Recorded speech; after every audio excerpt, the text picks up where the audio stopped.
Selamat pagi Indonesia. Selamat bertemu kembali dalam diskusi kita kali ini mengenai Menko Marves Luhut Binsar Panjaitan yang menyindir Ketua Umum Partai Demokrat Agus Harimurti Yudhoyono kampungan. Waduh, ini ada nada-nada kesal, sehingga Pak Luhut itu mengomentari seperti itu. Hal ini karena AHY menuding pemerintah, terutama Presiden Jokowi Widodo, menjegal capres untuk maju di Pilpres 2024. Jadi capres AHY menuduh Presiden Jokowi melakukan suatu penjagalan, menjegal salah satu capres untuk maju di Pilpres 2024. Ketua Umum Demokrat Agus Harimurti Yudhoyono menghadiri apel siaga perubahan Nasdem. Menko Marves Luhut Binsar Panjaitan menyindir Ketua Umum Partai Demokrat Agus Harimurti Yudhoyono kampungan. Hal itu karena AHY menuding pemerintah, terutama Presiden Jokowi, menjegal capres untuk maju di Pilpres 2024. Nah, itu menanggapi hal itu, ya, karena disindir kampungan, AHY mengaku menghormati sindiran Luhut terhadap dirinya. Nah, sebab bagi dia Luhut merupakan sosok senior. Namun dia mengatakan, jika apa yang disampaikan ke publik perihal penjagalannya dialami baca pres Koalisi Perubahan untuk Perbaikan Anies Baswedan berdasarkan fakta di lapangan. Di lapangan terlihat sekali ini kalau ada penjagalan. Demikian kata AHY. Saya kemarin berbicara yang juga terkait dengan sejumlah indikator atau indikasi yang menunjukkan demokrasi di Indonesia itu mengalami kemunduran, yang mengalami regresi, paling tidak stagnasi. Wah, ini istilah-istilahnya hebat ini ya. Saya hanya mengetahui yang disebut dengan regresi itu umumnya yang dipakai di statistik ya. Jadi regresi itu adalah pelurusan ya, paling mendekati pada data-data ya. Itu tidak perlu saya jelaskan, saya tidak tahu AHY ini mendapatkan istilah itu dari mana. Dan ini bukan hanya observasi subjektif ya, dilakukan dalam keseharian kita, termasuk dalam pertemuan dan dialog dengan masyarakat yang ada di berbagai daerah. Memang kondisinya demikian, dan ini dikuatkan dengan berbagai lembaga kredibel, maksudnya berbagai pendapat.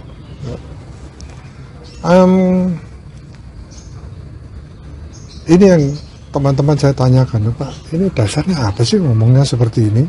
Ya, tidak ada bukti, ya, tidak ada mungkin maksudnya data, tapi ngomong seperti itu. Katanya sudah berbicara dengan masyarakat, pertemuan dan dialog dengan masyarakat. Tapi masyarakat siapa? Di mana? Atau mungkin perlu diketahui apakah itu masyarakat yang mengerti tentang politik, atau mereka rakyat kecil yang tidak mengerti. Nah, itu tidak pernah diberikan. Lebih lanjut, dia menilai jika demokrasi di Indonesia diatur oleh suatu kekuasaan, hal ini sangat berbahaya. Loh, kenapa berbahaya? Ya, coba diberikan contoh atau diberitahu. Contoh dalam arti di Indonesia ini loh, ya, diatur oleh suatu kekuasaan. Ya, itu cuma ngomong aja. Jadi menurut teman-teman saya itu cuma ngomong aja, tapi semuanya itu seperti abu-abu, nggak jelas. Padahal menurut AHY, masyarakat menginginkan adanya perubahan. Ini lagi ya, perubahan apa ini? Dan figur yang mempresentasikan perubahan. Jadi inginkan perubahan, itu ada figur yang menunjukkan dia akan melakukan perubahan. Sehingga pihaknya hanya menyampaikan dan mengingatkan agar pemerintah tidak mengatur siapapun figur yang akan maju dalam Pilpres 2024 nanti. Nah, ini ada beberapa komentar teman saya, tapi saya katakan ini ditahan dulu ya, saya tidak akan sampaikan. Nanti aja kalau sesudah pemilu kita sampaikan. Mereka antara setuju sama enggak gitu, sampaikan aja supaya ada mereka yang ngomong itu nggak asal-asal ngomong aja. Saya bilang kita tahan, atau nanti kita lihat pada akhir diskusi kita nanti kalau ingin kita sampaikan saya masukkan. Di sini kita tidak ingin terlalu jauh berspekulasi, itu kata AY, tidak mau spekulasi, tapi kami mengingatkan karena indikasinya ada dan kita semua tahu. Sekali lagi dikatakan seperti itu, tapi apa indikasinya? Yang dikatakan kita semua tahu itu apa? Nah, ini tidak jelas. Nah, kenapa saya katakan seperti itu? Karena ada beberapa teman saya yang akan memberikan komentar tentang itu. Saya menghormati kalau beliau menyampaikan itu, menghormati Pak Luhut ya. Tetapi kami punya hak untuk menyampaikan pandangan dan juga apa yang kami rasakan. Oh, ini selalu dikatakan kita punya hak. Ya. Nah, tetapi apakah benar penyampaiannya? Hak menyampaikan itu apakah benar disampaikan? Apa bukan bentuk provokasi? Nah, itu tekan katakan hak, tapi yang disampaikan adalah semacam provokasi. Itu salah satu komentar dari teman saya. Nanti akan saya bacakan. AHY menilai seharusnya pemerintah mendengarkan peringatan yang disampaikan oleh pihaknya. Terlebih apa yang diutarakan merupakan hasil diskusi dengan masyarakat. Lagi-lagi ngomong masyarakat. Masyarakat mana itu? Tunjukkan gitu loh. Nah, kalau perlu ada videonya. Itu. Kalau begini nggak dipercaya dia. Yang jelas negara kita adalah negara demokrasi. Jelas semua tahu kok ini. Pemerintah tentu harus bersabar dan terbuka untuk mendapatkan feedback, masukan, bahkan kritik. Teman saya tanya loh, kritiknya kok baru sekarang keluarnya? Kok pada saat mau ada pilpres, ada feedback? Seharusnya pada waktu ada kesalahan, ada yang tidak cocok, disampaikan pada waktu. Ya, jangan seperti ini, kelihatannya ada kepentingan. Ya. Dan sekali lagi yang ditanya adalah, apa buktinya bahwa pemerintah itu tidak menerima kritik?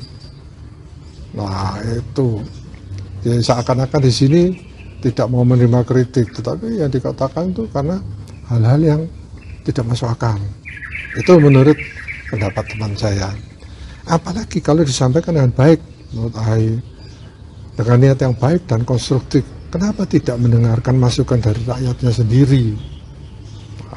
Ya ini buktikan juga, yang mana tidak mau didengarkan, mana buktinya? Nah, komentar Luhut sebut AHY kampungan. Sebelumnya Menteri Koordinator Bidang Maritim dan Investasi, ya, Menko Marves, Luhut Binsar Panjaitan, menyebut Ketua Umum Partai Demokrat Agus Harimurti Yudhoyono itu kampungan karena menuding Presiden Jokowi berupaya menjagal pencalonan Presiden Anies Baswedan. Apa buktinya? Nah, kita lihat nanti buktinya adalah Partai Demokrat. Tapi Partai Demokrat dalam hal ini yang bermasalah ya. Dan saya tidak membahas mengenai masalah dengan Pak Muldoko itu. Nah ini kalau menurut teman-teman saya, oh ini kan masalah Demokrat, bukan masalah penjagalan Pak Anies. Nah, Luhut juga menegaskan bahwa Presiden Joko Widodo tidak mungkin berupaya menjagal salah satu bakal calon presiden untuk maju dalam pemilihan presiden 2024. Presiden itu bukan seperti yang dibilang Agus Yudhoyono tadi. Nggak betul sama sekali. Maksudnya Presiden Jokowi ya. Saya jamin kalau itu, saya kan perwira. Kalau itu saya jamin nggak ada. Jadi nggak usah bikin bicara-bicara.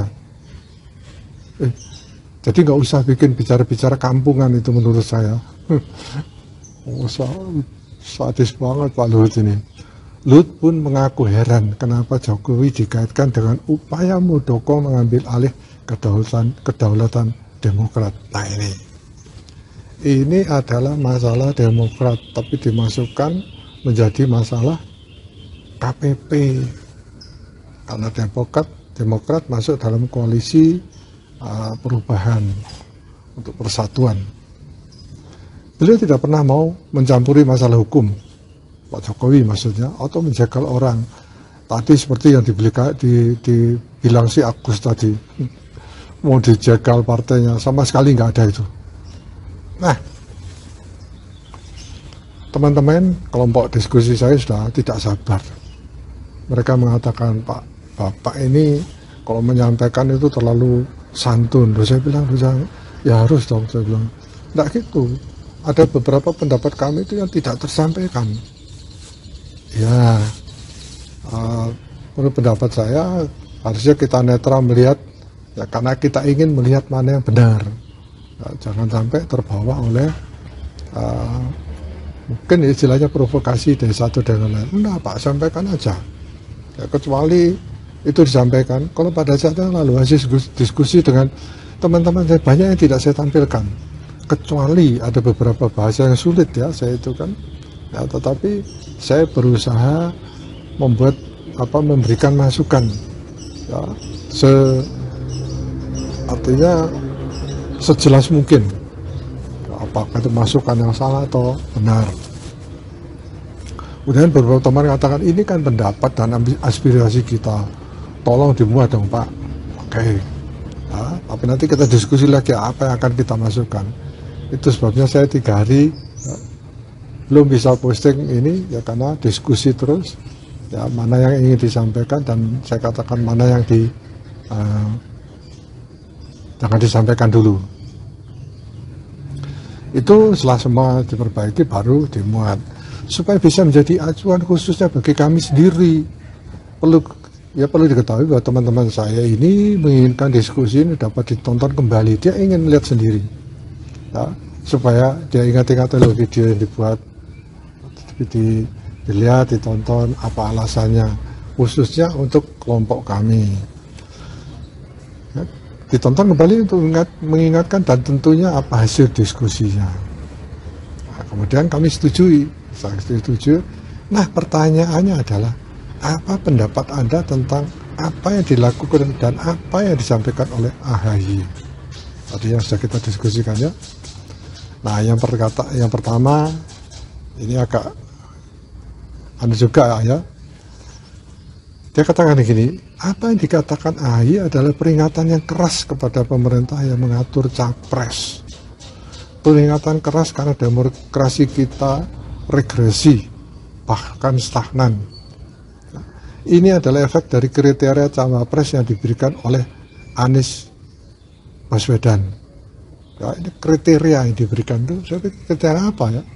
Ternyata kriteria yang diberikan itu adalah kemarin Anies Baswedan itu memberikan tambahan 2 kriteria sampai dikritik oleh Wasekjen dari Nasdem gitu ya. Ini gimana sih ini orang nambah-nambah ini nggak diumumkan, aturan ditambah.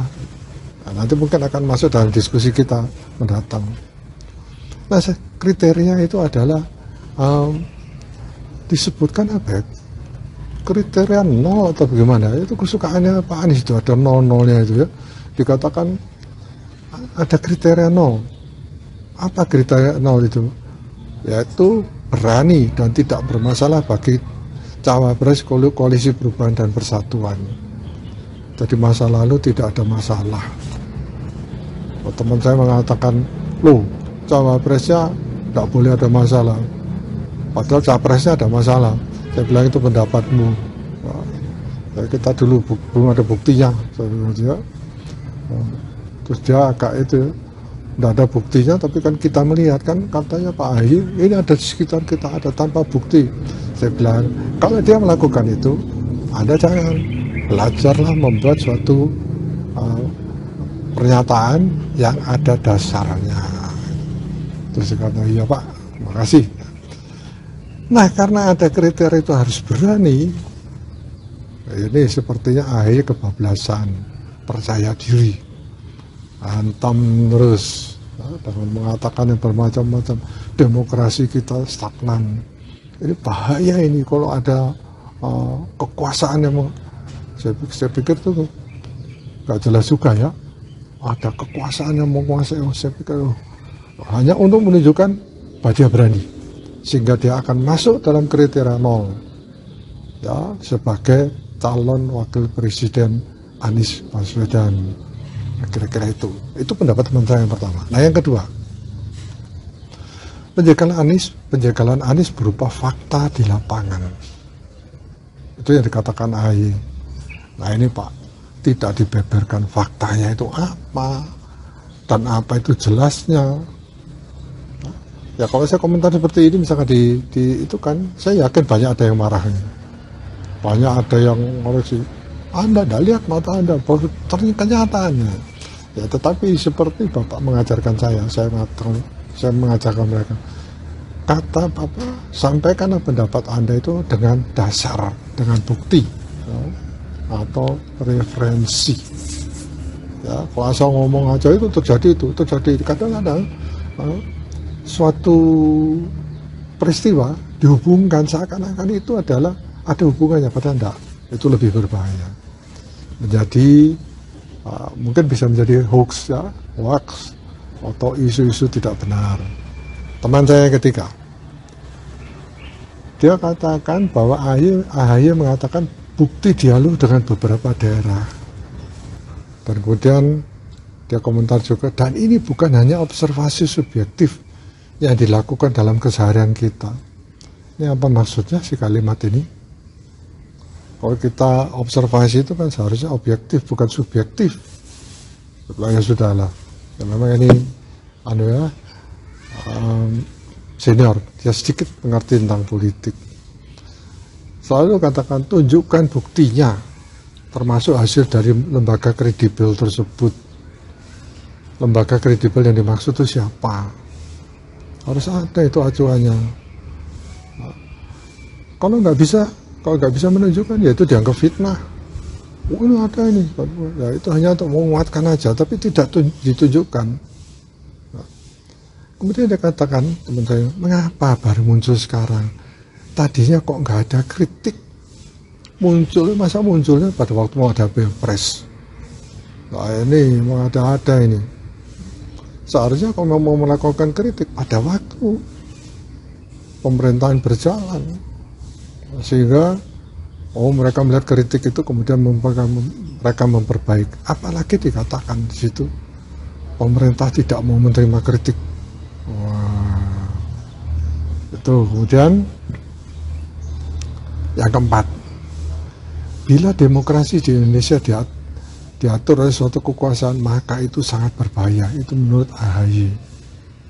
Nah, teman saya itu, ini nggak jelas maksudnya ini. Apalagi nggak ada buktinya. Apa sih maksudnya? Kekuasaan yang diatur ya, demokrasi Indonesia diatur oleh suatu kekuasaan, maka ini sangat berbahaya. Dalam pemerintah itu kan kekuasaan gitu. Apakah dengan demokrasi nggak ada pemerintahan? Nah ini harus jelas. Dia menyampaikan masalah ini supaya kelihatan bahwa apa yang disampaikan itu padat, berisi, ya, sehingga ada hal-hal yang mungkin dimasukkan tapi AHY itu tidak terlalu paham. Nah, itu katanya. Ya. Nah yang kelima, pemerintah jangan mengatur, itu menurut AHY. Nah, orang ini mengatakan rakyat itu masih toleran, tidak mau membuka borok demokrat. Nah, kalau sampai ngomong macam-macam kayak gitu, lihat itu demokrat itu apa yang terjadi di sana. Terus saya katakan, oke, stop, nah, jangan dilanjutkan. Saya katakan, kalau ada komentar seperti ini, nah, sementara kita jangan melebar kemana-mana dulu. Tadi ada yang mau protes, saya bilang, wah enggak cukup waktunya, saya katakan, nanti kita akan diskusikan lagi ke depan. Ya. Yang keenam, AHY mengatakan tidak ingin terlalu jauh berspekulasi, tetapi kami mengingatkan karena ini indikasinya ada dan kita semua tahu itu. Apa yang kita tahu? Yang dia katakan kita tahu itu apa? Indikasinya itu apa? Saya katakan indikasi penjagalan. Mana buktinya? Dia cuma mengada-ada. Karena sebenarnya Demokrat bermasalah. Ya, sehingga pada waktu pemilihan AHY itu dia katakan, saya mana tidak tahu itu aklamasi, itu diatur. Masa satu Indonesia bisa aklamasi memilih AHY yang dalam hal ini kurang berpengalaman dalam berpolitik? Ini ketua katanya. Tapi saya membayangkan dia ini kalau nggak salah, ya, maaf Pak, ya, mungkin pasti dia akan nonton ini. Seingat saya dia itu orang Demokrat, mohon maaf. Mudah-mudahan saya salah. Baik, yang ketujuh, yang disampaikan AHY adalah penjagalan Anies melalui KLB. Nah, ini terlihat ini sebetulnya masalahnya Demokrat, tetapi dimasukkan dalam KPP. Ya, seakan-akan Anies yang akan dijagal. Nah, ini menurut yang nomor 7 ini, seakan-akan Anies yang akan dijagal, tetapi sebenarnya Demokrat ada masalah. Muldoko disebut ingin kudeta AHY. Itu dikatakan. Nah, dikatakan Anies akan dijagal melalui Demokrat, berarti Anies dijagal sejak sebelum dicapreskan oleh Nasdem. Jadi Anies itu yang mencapreskan pertama itu Nasdem kalau nggak salah. Waktu saya nggak cek ini ya. Saya pikir, oh iya.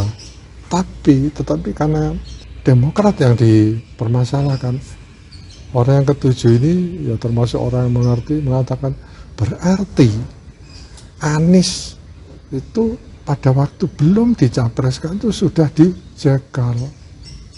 Saya pikir loh, kenapa? Tuh, Anda ingat nggak masalah Anas Urbaningrum, Andi Malarangeng? Saya pikir, oh saya tahu mereka itu ya. Jadi Andi Malarangeng kalau nggak salah menteri olahraga itu ya. Terus ada Nasarudin, ada Jaru Wajik. Jaru Wajik itu menteri juga nggak salah. Menteri apa ya? SDM nggak salah. Itu bagaimana dengan itu? Kan berarti sudah dijegal karena masalah Demokrat. Ini permasalahan Demokrat yang katanya Muldoko itu diperintahkan oleh Jokowi untuk menjegal. Berarti, nah ini yang ngomong teman saya ini agak itu ya, agak ekstrim. Berarti sebelum Anies Baswedan dicapreskan, dia sudah dijegal, karena dikatakan pada waktu orang-orang Partai Demokrat ditangkap, ditahan oleh KPK dan sebagainya, itu adalah politisasi. Saya kira demikian teman-teman ya. Ini adalah yang kita diskusikan. Nah, mudah-mudahan ini bisa menjadi pegangan, terutama menjadi pegangan Anda pada waktu nanti Anda melakukan pencoblosan pemilu 2024. Nah, selamat pagi dan jangan lupa sukseskan pemilihan umum 2024. Terima kasih.